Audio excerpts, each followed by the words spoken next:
again, it's Gary Colton here. We're going into the fifth video of the Zen paddling series. Now today what I'm going to do is talk about how we connect our shoulders with our hips to our leg drive. And this is all about getting the right amount of rotation from the right place in the body. So if you remember in the first video I talked about my warm-up, and I'm going to use the warm-up to explain what we're trying to do today. And then I'm going to change the camera angle and show you in a seated position, as if I was in a boat, where we're meant to be focusing our mind's eye. Where do we feel the sensations that we're looking for, and try and give you a description of what I feel when I'm actually paddling. So remember, we are talking about mostly kayaking being a pushing sport, not just a pulling sport. There's elements of both, but mostly people tend to think of it as a pulling sport. And what happens then is we get the dominance of the shoulders and the chest doing the rotating, particularly in men.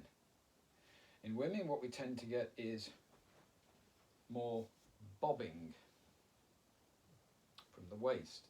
And what we're trying to do is to get hip rotation with the shoulders joining in to that rotation and applying more force.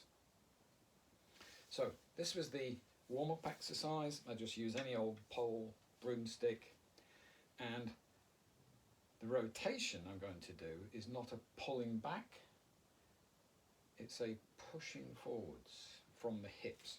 So the eagle-eyed will have noticed I've put some red tape crosses on me to make it easier for you to see the directions that my hips and my shoulders make as I move.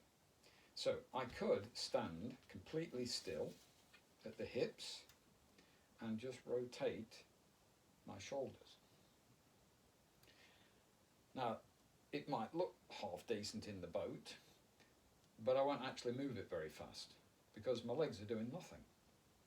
Okay, I'm going to immobilize my shoulders and not apply any rotation from them, and I'm going to start rotating from my hips, and I'm going to do it by bringing this hip forwards. So I'm bringing it forwards, which makes my opposite hip go backwards. I now make the opposite hip come forwards, which makes this hip go backwards. This hip is completely relaxed. It's just holding me up. I'm not doing anything active here. All the rotation is coming from the forward push of the hip. And my shoulders are following completely passively. Okay?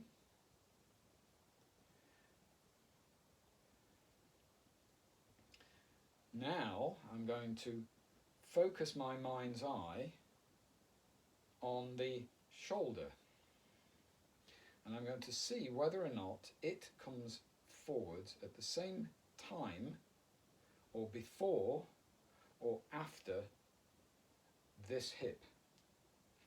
This happens to be my right hip. So I'm going to bring the hip forwards, and I'm going to notice, eyes closed, is my shoulder coming through at the same time as the hip, or is it just before or just after? I'm going to spend some time noticing. That's my cat. And now I'm going to do the opposite side. I'm going to bring this hip forwards and notice with my eyes closed what my shoulder is doing. Does it move before my hip, at the same time, or just after?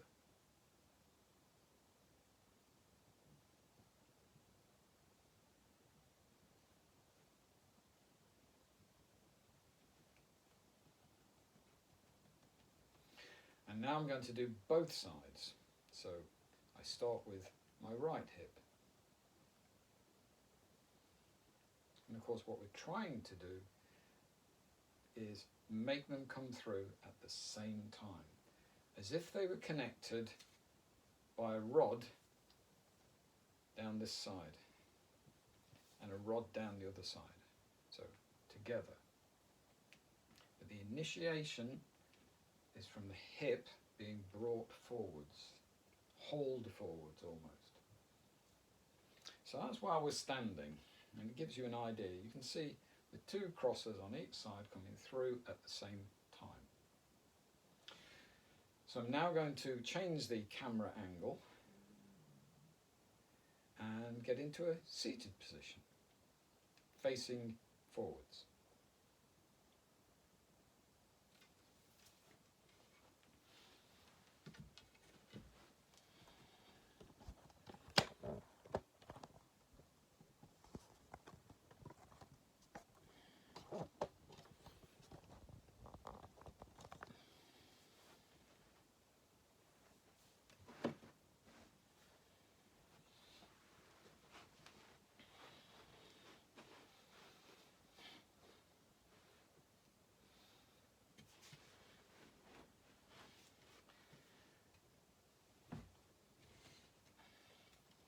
Hi, welcome back. So I've got my trusty stick, I've got my feet out in front of me, my knees are slightly bent, and you can see the two crosses. Unfortunately at the moment you can't see the crosses on my hip, but you can imagine where they are. And I would suggest you put tape on them and make it so when you put it on you can kind of feel it, collapse the shirt a little bit, put a big piece of duct tape on, whatever it takes, so you can just feel it. Okay, so we're going to start in position for the catch, and I'm going to push down on this leg with the paddle side as if I was pushing on a footrest. I'm going to drive on that leg, and as I do I'm going to take a stroke. So this is the action. You can see my shoulders are moving. Now if I was only moving my shoulders, you tend to collapse more. So I'm not moving my legs at all. Collapse. So get used to what it feels like if you only rotate from your shoulders. Your bum won't slide. I've got a little cushion underneath me, and you won't feel any sliding movement. Get used to feeling the sliding movement when you're in your boat. So now instead I'm going to imagine I'm driving off the right leg, and I'm going to bring this opposite hip forwards horizontally. And it's as if I'm bringing it forwards and across towards this knee on the driving side. The more pressure I put on the drive side, the more active I can be on the opposite hip, because I've got something to work against. If you just throw this hip across, you tip over. So we're using an active pelvis, preferably with your pelvic floor, your lower abs, your core tight. Drive off that leg and bring this opposite hip across towards the knee. So I'm not now doing any rotation actively in the shoulders. Any movement that the paddle makes will be because my opposite hip is coming across. This is only hip rotation. And you probably can't hear, but I can. The sound of my trousers, my pants, sliding backwards and forwards across the cushion. And do it on the other side. So now I'm pushing on this leg, and I'm pulling this hip across towards this knee.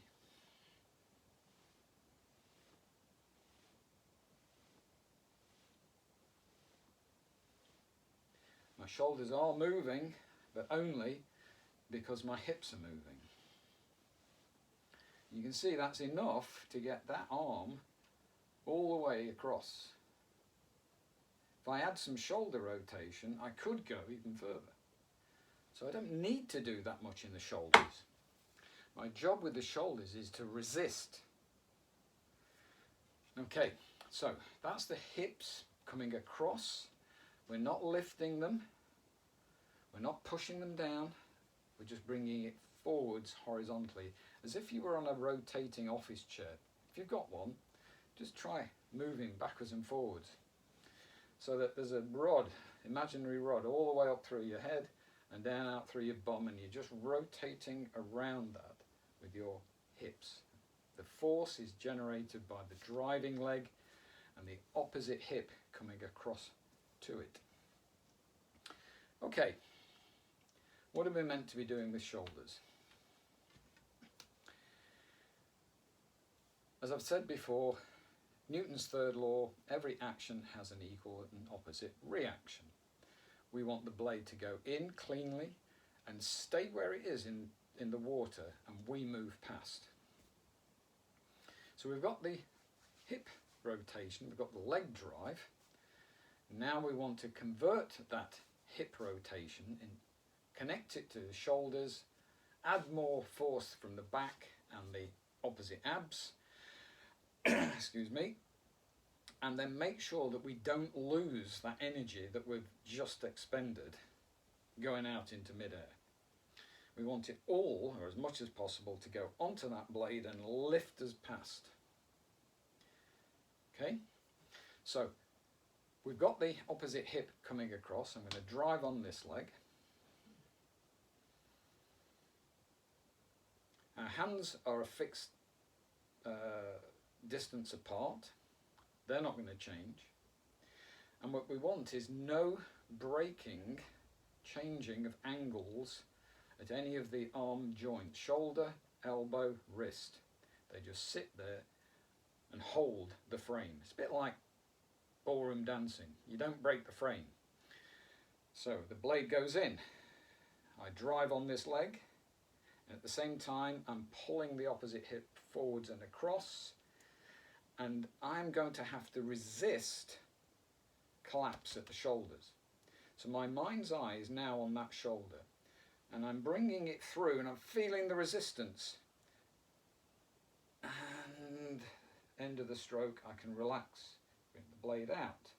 Now I'm going to drive off this leg, blade goes in, this hip goes across, so I want to feel compression on this hip, compression on that shoulder, and drive it across actively. So I'm now getting two lots of forces, one on the drive, which is still a pushing, and one on this side, which is a push across. I make the opposite shoulder connect and push across. You get much more force on every stroke, it becomes more efficient. So learn to sense pressure here. And if you want to get quicker, make sure that that pressure and that pressure are happening at the same time. Same time. Which means if you concentrate on your shoulders, you get less of this. It comes through horizontally, your elbows coming through horizontally. That means the forces are horizontal, parallel to the river, so the boat goes in a straight line instead of doing this. The rest of the job is just making sure the blade goes in at the right time. You lock out, rotate, push on this top hand side, drive off the leg, hold the blade in the water, take it out. Blade goes in, drive off this leg, pull this hip across, with the shoulder, you can lengthen out. It also means if you get these two together, you become more stable. If you generate force from the shoulders, the center of gravity of the stroke comes away from the surface of the water, which means any little shift you have is amplified because of the force that you're generating. The more you generate force from the legs and the pelvis, and get the shoulders to join in, the centre of gravity of the stroke comes down and down towards about your navel.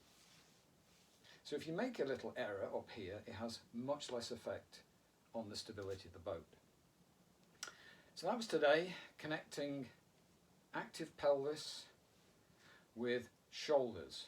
And what you're looking for is that compression feeling down the centre. When you really get it right and you're driving like crazy, you'll feel a big knot of compression around your solar plexus. So go searching for that. It isn't about making it happen, it's about it will happen if you get shoulders and hips connecting during the power stroke phase. So I hope that's been helpful.